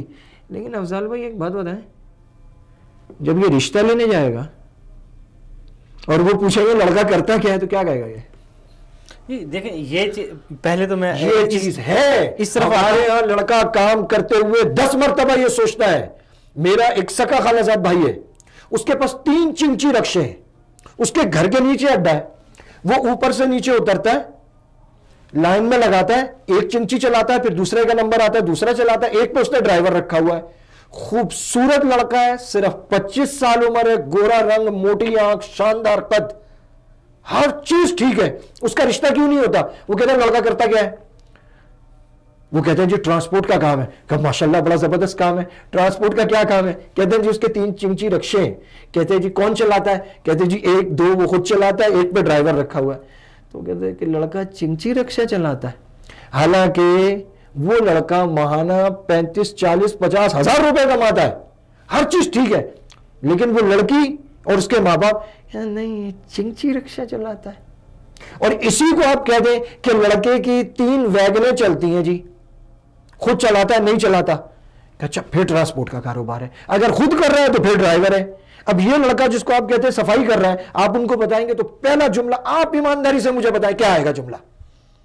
یہ لڑکا جو صفائی کروا رہا ہے اس طرح بندے رکھ کے, اس کو کیا کہیں گے؟ اصل میں دیکھیں یہ ہمارے معاشرے میں ایک سوچ آئی ہوئی ہے کہ ہم ہر چھوٹے کام کو, جو چھوٹا کام بیسیکلی کوئی بھی کام چھوٹا نہیں ہے, یہ ایک سوچ ہے. اب اگر ایک مطلب آپ مانتے ہیں نا آئی ہوئی؟ جی دیکھیں یہ آپ مجھے یہ بتا دیں اس لڑکے کو کہیں گے کیا جب وہ جا کے کہیں گے کہ یہ لڑکا پورے محلے میں صفائی کرواتا ہے, اس کے 20 ملازم ہیں, یہ جھاڑو کو ہاتھ بھی نہیں لگاتا, اس کو کہیں گے کیا؟ معاشرے دیکھیں اس کو, یہ دیکھیں یہاں پر 2 چیزیں ہیں. پہلی بات یہ کہ وہ معاشرے کو صاف رکھ رہا ہے, ماشاءاللہ, ٹھیک ہے ماشاءاللہ, اور صفائی کا جو ایک صفائی نصف ایمان ہے, نصف ایمان ہے, سبحان اللہ, وہ 2 کام کر رہا ہے, 2 کام کر رہا ہے. اب ہمارا معاشرہ جو ہے وہ اس کو نہیں, وہ صرف 2 نہیں, صفائی والا ہے, وہ محلے کو گرد و غبار سے بچا رہا ہے, بیماریوں سے وہ بچا رہا لوگوں کو بیماریوں سے بچا رہا ہے. اس نے اس محلے کو ماڈل محلہ بنا دیا. Whatever you say, it is okay, but just tell me one thing, نام کیا دیں گے اسے؟ دیکھیں ہمارے معاشرے میں یہ میں بتا دیتا ہوں, اگر آپ نہیں بتا رہے میں بتا دیتا ہوں کہ جمع دار ہے, کچرا اٹھاتا ہے لوگوں کا, کرا لیں آپ اس کا رشتہ. یہ ہے بے روزگاری کی بنیادی وجہ کہ تعلیم کا بنیادی مقصد نوکری, نوکری کا بنیادی مقصد پیسہ, پیسے کا بنیادی مقصد اسٹیٹس. آپ کو صرف جاب نہیں چاہیے.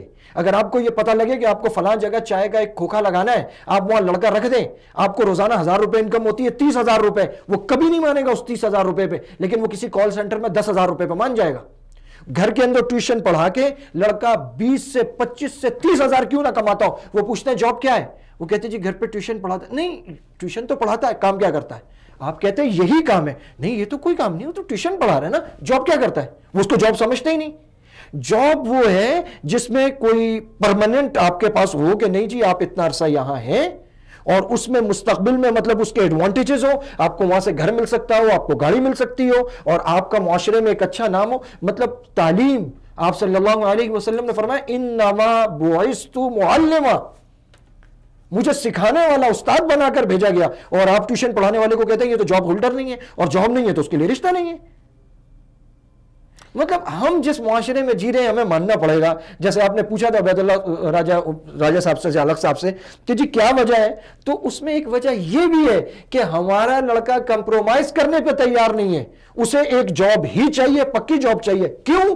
لڑکی کے ماں باپ کمپرومائز کرنے پہ تیار نہیں ہے, معاشرہ کمپرومائز کرنے پہ تیار نہیں ہے. آپ پورا محلہ صاف کریں, ابھی آپ نے فرمایا صفائی نصف ایمان ہے, یہ جس کا نصف ایمان مکمل ہوا ہے, معاف کیجئے گا, معاشرہ اسے منہ پھاڑ کے کہہ دے گا جمع دار ہے. وہ ڈرتا ہے اس بات سے, وہ کہتا ہے میں نہیں کروں گا یہ کام.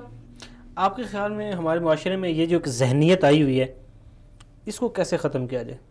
ہمارا معاشرہ نا بڑا عجیب و غریب مکس معاشرہ ہے. یہی آئیڈیا آپ اٹھا کے یورپ میں کسی کو دے دیں, وہ بڑے فخر کے ساتھ اس کو کرے گا, اسے کوئی برا نہیں کہے گا. کیوں؟ وہ مادہ پرست ہے, وہ سچے مادہ پرست ہے. وہ کہیں گے پیسہ کتنا کما رہے ہو, آپ کہیں گے 2 لاکھ روپے, وہ کہیں خلاص پیسہ بڑا ہے کام بڑا ہے. یہاں پر ہمارے اور پیسہ بھی زیادہ چاہیے اور کام بھی وہ چاہیے جس کو لڑکی بولے کام کر رہا ہے.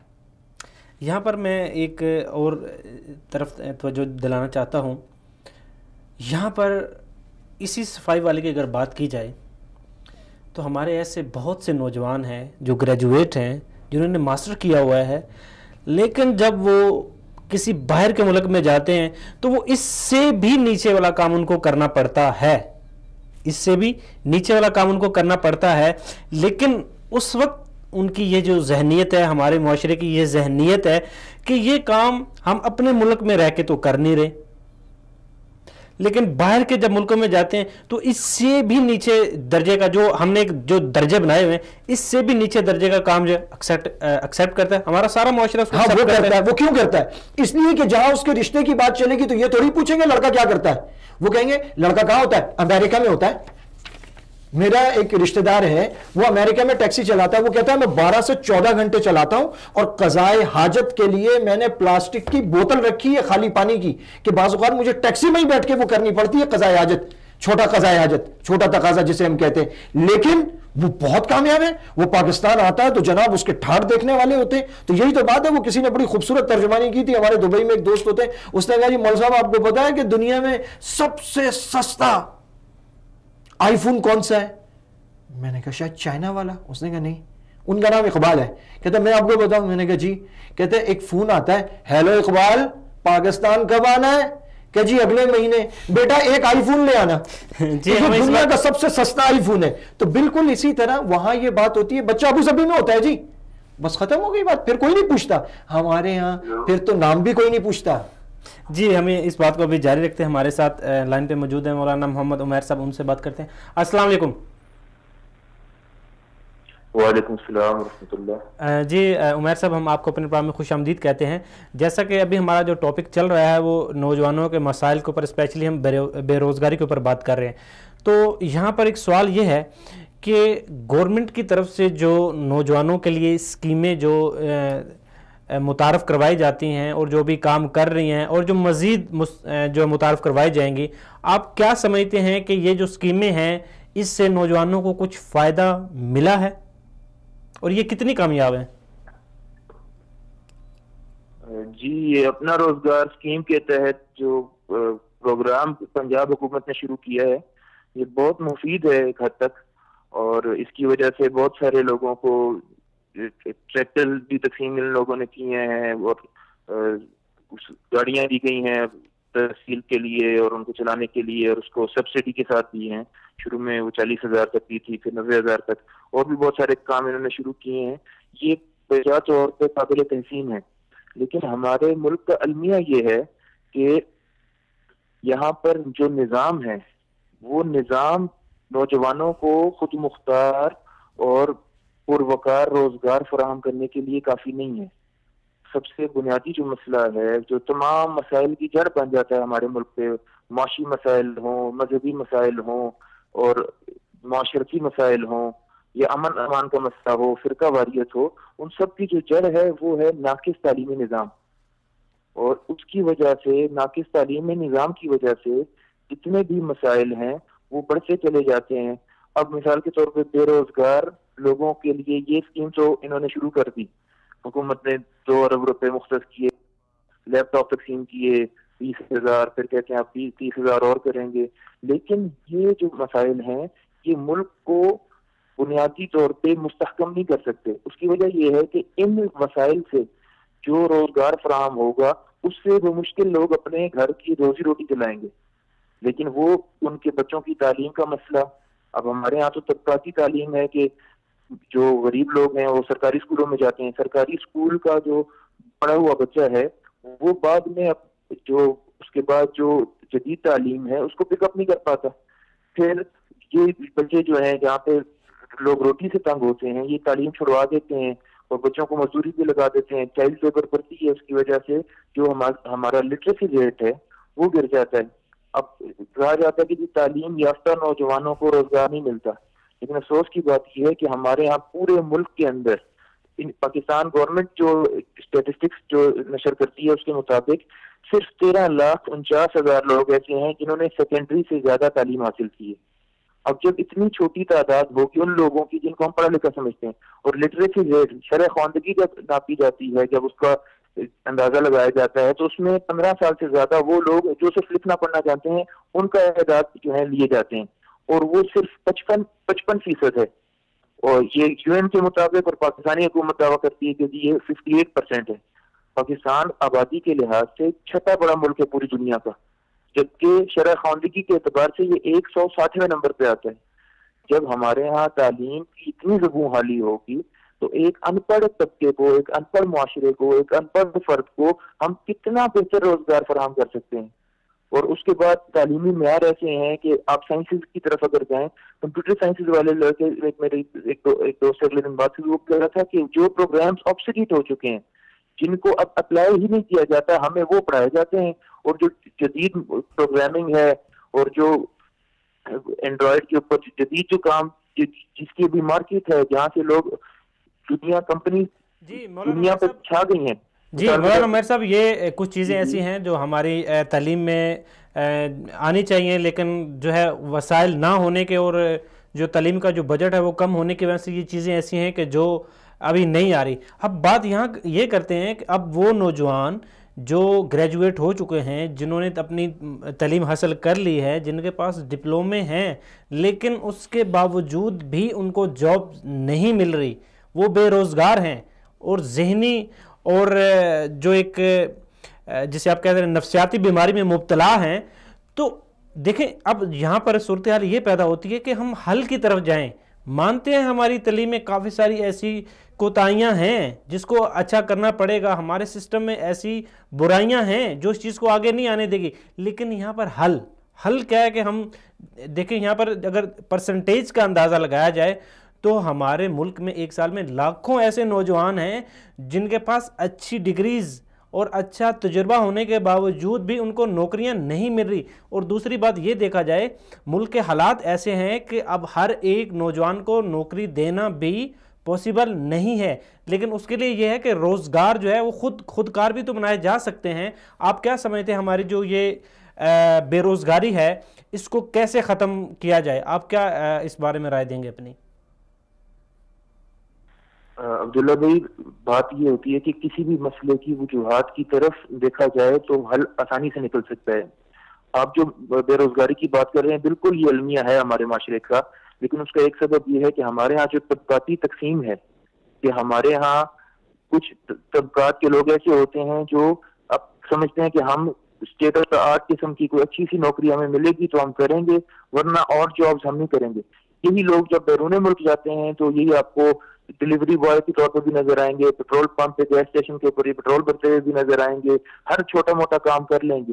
ہمارے ملک کا مسئلہ یہ ہے کہ ہم لوگوں نے جس محنت کو اور جس القاسب حبیب اللہ اور اس طرح کی جو عزت کے ساتھ کمائے جانے والے کام تھے ان کو ہم نے آج سمجھ لیا ہے، اور اس کے مقابلے میں ہم لوگ بہت زیادہ اسٹیٹس کانشیس ہو گئے ہیں، اور ہم لوگ مغرب کو جو مغرب میں خیریں ہمارے ہاں سے اخذ کی ہیں یا لیے ہیں اسلام سے، ان کو ہم چھوڑ دیتے ہیں، اور ہم ان کی جو ان کی خرافات ہیں اور جو قباحتیں ہیں ان کے پیچھے ہم لوگ بھاگتے ہیں. ہمارے ہاں کپڑوں کے ڈیزائن، جوتوں کے ڈیزائن، گھڑیوں کے بارے میں لوگ جو ہے مغرب کی پیروی کرتے ہیں، جبکہ کام کرنا، انسانوں کے بنیادی حقوق، مسلمانوں کے جو بنیادی حقوق فراہم کرنے چاہیے اس کے اوپر ہم لوگ نہیں آتے، محنت سے ہاتھ محسوس کرتے ہیں. ابھی جو کام کرنے کے ہیں وہ یہ ہیں کہ دیکھیں تعلیمی اداروں کا کام اعتماد دینا، تعلیم دینا، شخصیت سازی اور کردار سازی ہوتا ہے، اور یہ جن بااعتماد نوجوانوں میں تعلیم کے ساتھ ساتھ اعتماد موجود ہوتا ہے، اللہ کے اوپر توکل ہوتا ہے، محنت سے وہ جو ہے نہیں کتراتے، ان کے لیے مواقع نکل آتے ہیں. انسان ضروری نہیں ہوتا کہ بہت بڑے جو ہے بینک بیلنس اور بہت بڑا کیپٹل ہو تو اسی سے کام شروع کر سکتا ہے. حکومت سے بہت زیادہ توقعات لگانا فی الوقت ابس ہے. ہم اس وقت کرنے کا کام یہ ہے کہ انسان محنت سے نہ کترائے، جو بھی مواقع اس کو ملے جدید ٹیکنالوجی کا استعمال کرتے ہوئے ان کے اندر وہ اپنی کھپت کو یقینی بنائے. مثال کے طور پہ میں آپ یہ یاد کر رہا تھا کہ ایک اوبر کے نام سے ایک کمپنی ہے جو اس وقت دنیا کی سب سے بڑی ٹیکسی سروس کمپنی ہے. ان کی اپنی ایک گاڑی بھی نہیں ہے, صرف ٹیکنالوجی کا استعمال کیا, لوگوں نے اپنی گاڑیاں اس میں ڈالی ہیں اور لوگ کمائیاں کر رہے ہیں. اسی طرح بہت سارے ایسے سسٹم ہوتے ہیں, انٹرپرینرشپ ہوتی ہے کہ لوگ مختلف ویب سائٹس کے اوپر اپنا اسٹاک ڈالتے ہیں اور وہ پوری دنیا کے خریداروں میں مل جاتے ہیں. تو مارکیٹنگ کے اسکلز آنے چاہیے, لوگوں کو ٹیکنالوجی کا استعمال آنا چاہیے. لوگوں کو دیکھیں, ہمارے ہاں جو رجحان ہے لوگوں کے, ان کو سامنے رکھ کے لوگوں کو اپنی صلاحیتوں کو اس کے مطابق جو ہے خرچ کرنا چاہیے. اور ایک اور بات میں دینی اعتبار سے کرنا چاہتا ہوں جس کی طرف توجہ کم دلائی جاتی ہے کہ دیکھیں اللہ تعالیٰ نے جو نظام کیے ہیں, نظام معیشت ہو یا نظام معاشرت ہو, اس کے نفاذ کا تقاضا مسلمانوں سے ہے. اللہ تعالیٰ کہتے ہیں کہ وَالَّذِي أَنشَأَكُم مِّنَ الْأَرْضِ وَاسْتَعْمَرَكُم فِيهَا, کہ اسی نے تمہیں دنیا میں بنایا ہے, وہ اس کی تعمیر تم سے چاہتا ہے. اور معاشیات کے اعتبار سے اور اللہ تعالیٰ نے بہت ساری گائیڈ لائنس دی ہیں. اس میں جو ایک بنیادی چیز ہے, اللہ کا فیصلہ ہے کہ يَمْحَقُ اللَّهُ الرِّبَا وَيُرْبِي الصَّدَقَاتِ, کہ اللہ تعالیٰ ربا کو ختم کرتا ہے اور اللہ تعالیٰ صدقات کو جو ہے وہ بڑھاتا چڑھاتا ہے. تو یہ تصور ہم اپنے ذہن سے نکال دیں کہ ہم غیر اسلامی نظام معاش کو اپنائے رکھیں گے اور ہماری معیشت مستحکم ہو جائے گی, یا اللہ تعالیٰ نے مسلمانوں کے ساتھ جو تعامل ہے وہ ان کے. جی آپ نے بڑی اچھی بات کی ہے. آپ کا بہت بہت شکریہ کہ آپ نے اپنا قیمتی وقت نکالا اور ہمارے پروگرام میں شرکت کی. یہاں پر چونکہ ہمارے پروگرام کا جو ٹائم ہے وہ بھی کم رہ گیا, ابھی ہم چلتے ہیں حل کی طرف. آپ نے فرمایا کم رہ گیا, کتنا رہ گیا؟ دیکھیں یہاں پر 2-3 چیزیں ہیں. یہ ہے کہ ہمارے نظام تعلیم میں خرابیاں ہیں, اس چیز کو ہم مانتے ہیں, ٹھیک ہے. اس کے علاوہ معاشرے میں بھی کافی ساری ایسی کوتاہیاں ہیں.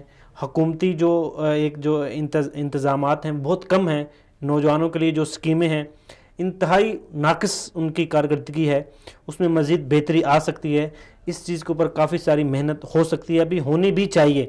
لیکن بے روزگاری ختم کرنے کے لیے کچھ اور بھی تو طریقے ہیں, کچھ اور بھی ہمارے پاس ایسے راستے ہیں جس سے ہم جو ہے بجائے اس کا, دیکھیں گورنمنٹ جو ہے وہ ہر ایک طالب علم کو, ٹھیک ہے, ہر ایک جو گریجویٹ بندہ ہے اس کو جاب فراہم نہیں کر سکتے, کیونکہ ہمارے دیکھا جائے اوورآل جو صورتحال ہے اس کو دیکھتے ہوئے سب لوگوں کو نوکری دینا یہ پاسبل نہیں ہے. اس کے برعکس ہم خود سے بھی کچھ ایسی جابس پیدا کر سکتے ہیں, کاروبار بنا سکتے ہیں جس سے ہمارا جو یہ جو بے روزگاری ہے یہ کم ہو سکے. آپ کیا کہیں گے؟ ماشاءاللہ بہت خوبصورت بات آپ نے کہی. افضل بھائی, پہلی بات تو یہ کہ جب تک قناعت نہیں آئے گی نا کچھ نہیں ہو سکتا. اگر نوکری کا مقصد فقط پیسہ بنانا ہے تو آپ 100 کاموں کو تو اس لیے چھوڑ دیں گے کہ اس میں پیسہ کم ہے یا اس میں مطلوبہ پیسے تک پہنچتے پہنچتے وقت اتنا لگے گا, آپ اسے چھوڑ دیں گے.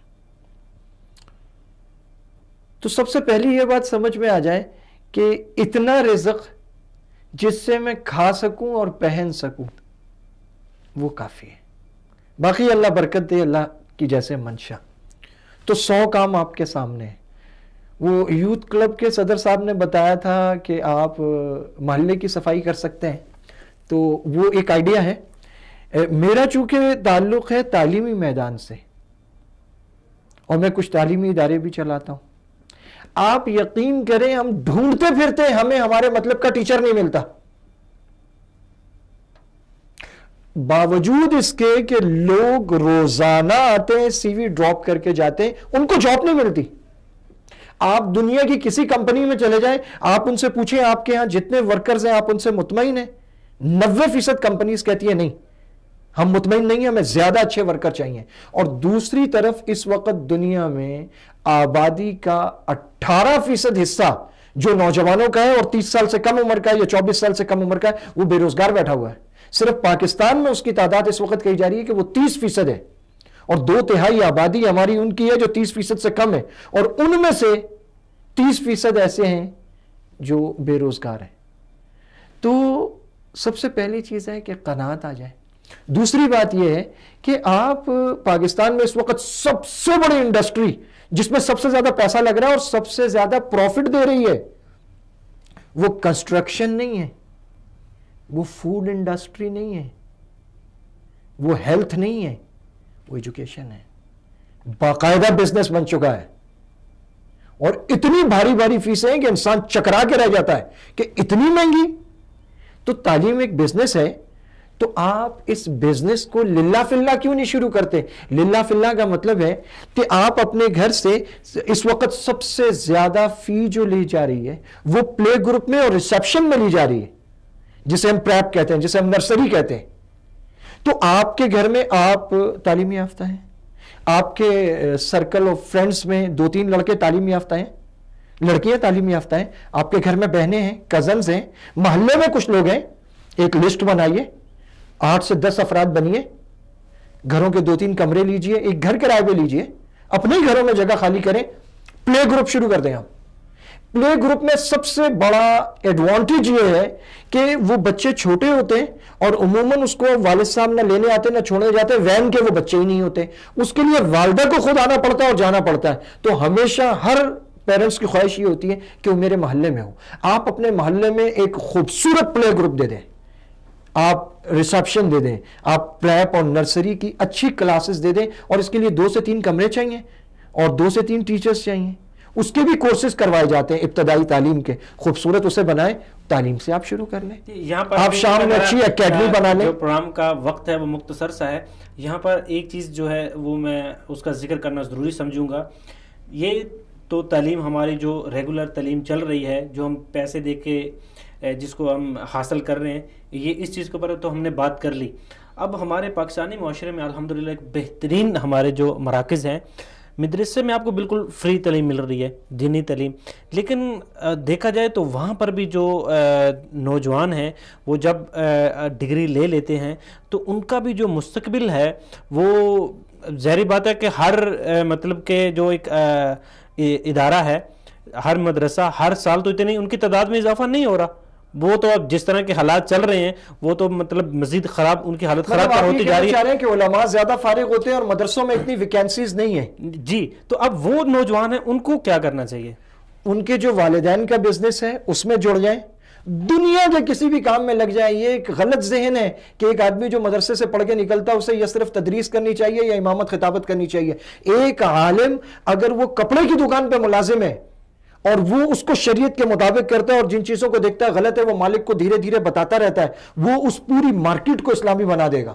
وہ سونے کی مارکیٹ میں جائے گا، پورے وہاں سے سود مٹا دے گا، وہ وہاں سے غلط طریقے لین دین کے مٹا دے گا. ایک عالم کو تو ہر جگہ جانا چاہیے اور اسے کہیں بھی کوئی بھی ملازمت کرنی چاہیے اور وہاں اسے دین کے مسائل بتلانے چاہیے کہ دین کے مسائل کے مطابق یہ تجارت اس طرح ہونی چاہیے، فلاں طریقے ٹھیک ہے اور فلاں طریقے غلط ہے. اور مزے کی بات آپ کو بتاؤں، مدرسے سے نکلنے والا وہ معاشرے کے حساب سے ڈگری ہولڈر نہ صحیح لیکن تعلیم یافتہ ہوتا ہے، اس کے پاس قرآن اور حدیث کی اور وحی کی تعلیم ہوتی ہے. صحیح معنوں میں تعلیم یافتہ یہی انسان ہوتا ہے. اگر یہ اچھے اخلاق کے ساتھ اور برداشت کے ساتھ کسی مارکیٹ میں کسی لائن میں بیٹھ کے کام کرتا ہے، یہ رکشہ بھی چلائے گا اور میں نے دیکھیں یہ ٹیکسی بھی چلائے گا، کیونکہ مدارس میں پڑھنے والے پٹھانوں کی بہت بڑی تعداد ہوتی ہے اور ان کا خاندانی بزنس ہے ٹرانسپورٹ کا، تو وہ رکشے بھی چلا رہے ہیں، ٹیکسیاں بھی چلا رہے ہیں، لیکن وہ صرف نماز کے وقت رک کے نماز پڑھ کے اپنی سواریوں کو اچھے پیغام دے رہے ہوتے ہیں.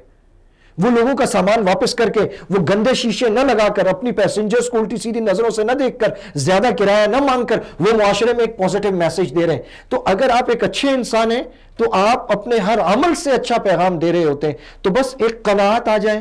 دوسرا یہ ہے کہ ہم کسی کام کو چھوٹا بڑا نہ سمجھیں. تیسرا یہ ہے کہ ہم محنت سے اپنا میدان خود بنانا چاہیں. ہم یہ نہ کہیں کہ بنی بنائی جگہ پہ میں جا کر کھڑا ہو جاؤں اور پہلے ہی دن مجھے گاڑی مل جائے اور بنگلہ مل جائے اور بس میں شادی کر لوں. یہ چیزیں نہ ہوں. ہمارے ہاں ایک ذہنیت ہو. ہمارے ہاں ایک آخری بات پہ ہم ختم کرتے ہیں. آپ جاپان جائیے، کسی کے انٹرویو کیجئے، اس سے پوچھیں آپ کیسے کامیاب ہوں گے، وہ آپ کو جو بھی طریقہ بتائے گا اس پلاننگ میں آپ کو لگے گا 5 سے 6 سال ہے. آپ جائیے پاکستان، ہندوستان، افغانستان، بنگلہ دیش میں، آپ وہاں کسی سے پوچھئے، اس کے پاس شارٹ کٹ ہوں گے امیر ہونے کے.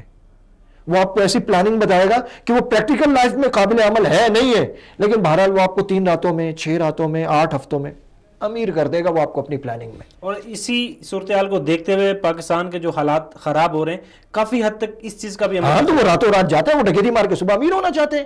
اسی لیے تو پاکستانیوں کا سب سے زیادہ پیسہ قرض کی اسکیموں میں، 2 نمبر اسکیموں میں، مزاربت کی اسکیموں میں، اسلامک فلاح کی اسکیموں میں، یہ سب سے زیادہ تباہی کا شکار اس لیے ہوتے ہیں. یہ آپ صلی اللہ علیہ وسلم کا فرمان میں نے سنا، میں بحیثیت خود مفتی ہوں لیکن اس کو میں نے اس کا حوالہ نہیں دیکھا، لیکن میں نے سنا ضرور ہے کہ جس کا مفہوم یہ بنتا ہے کہ اللہ تعالیٰ نے دنیا میں جو رزق اتارا ہے اس کا 9 حصے تجارت میں اتارا ہے، یعنی زیادہ تجارت میں ہے. اور ایماندار تاجر کو آپ صلی اللہ علیہ وسلم کی دعائیں، ہمارے ہاں لڑکا تجارت کو رسک سمجھتا ہے اور بزنس کو سوچتا ہے ہڑتال بھی ہو کرفیو بھی ہو کیا فرق پڑتا ہے، چھٹی ہو نہ ہو ہمیں تو ہماری تنخواہ ملے گی. جی بالکل، آپ نے یہ بڑی تو تجارت کی طرف جانا چاہیے. بالکل یہ آپ نے بڑی اچھی بات کی. ہمارے ساتھ جو ہمارے مہمان تھے کال پہ، عبید اللہ قائد صاحب آپ کا بھی بہت بہت شکریہ، راجہ ضیاء الحق صاحب آپ کا بھی بہت بہت شکریہ، اور مولانا محمد عمیر صاحب آپ کا بھی بہت بہت شکریہ کہ آپ نے اپنے قیمتی وقت نکالے اور پروگرام میں شرکت کی. اور اینڈ پہ میں اپنے اسٹوڈیو مہمان کا بھی بہت مشکور ہوں کہ آپ نے اپنا قیمتی وقت نکالا اور ناظرین کو جو ہے وہ اچھے جو اپنے تجربات ہیں ان سے آگاہ کیا. ناظرین آپ کو ہمارا یہ پروگرام کیسا لگا؟ اپنی جو قیمتی فیڈ بیک ہے وہ ہم تک ضرور پہنچائیں.